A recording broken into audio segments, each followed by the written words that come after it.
Morning Superstars, welcome to Dressage Mastery TV. My name is Tash and I'm a Grand Prix dressage rider from Australia, and this is my nearly 5-year-old Frisian stallion Ollie, who has just seen a very pretty horse go past and wants to say hello.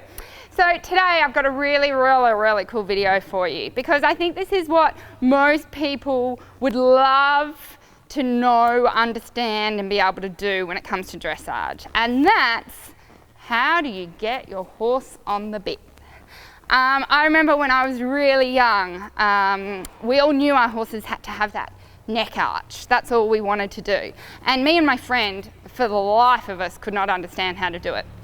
But we knew we wanted a photo of our horse's head all arched. So no joke, we would get carrots and apples and stick them to the end of our whips and give them to the horse. They're in the stable, so they couldn't go backwards, and then they would have to arch their neck because the carrot was brought back. They were probably overbent behind the vertical as well, we didn't know that. And then we would just take a picture just above where the carrot was and say, look at our horses on the bit, we're so cool. Luckily I progressed from that to, and then we did progress from that, please forgive us, we were young kids. We went, okay, we've got to be able to do it when we're on a horse. So no joke, would lean forward and would do the seesaw.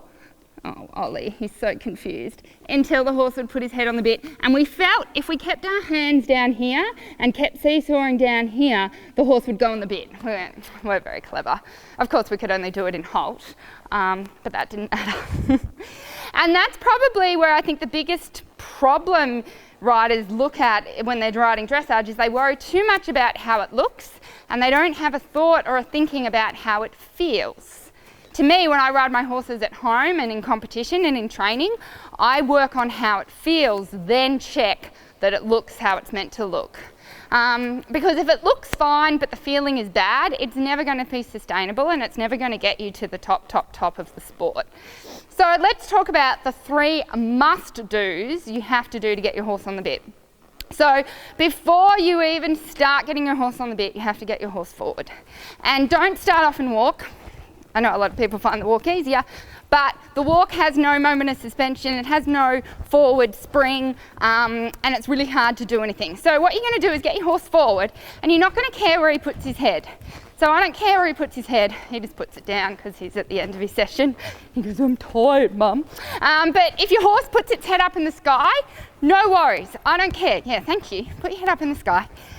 Don't care where the head is. I'm caring that I've got these hind legs going 1, 2, 1, 2, 1, 2, and I have some forward momentum. I need to have something to catch with my hands.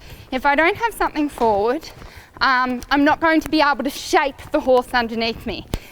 Now, rather than thinking about you want the head down, you want to be thinking about getting the back up.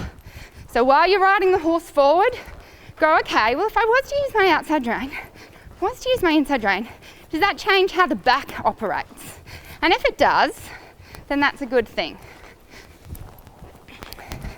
The second must-do you have to do to get your horse on the bit is a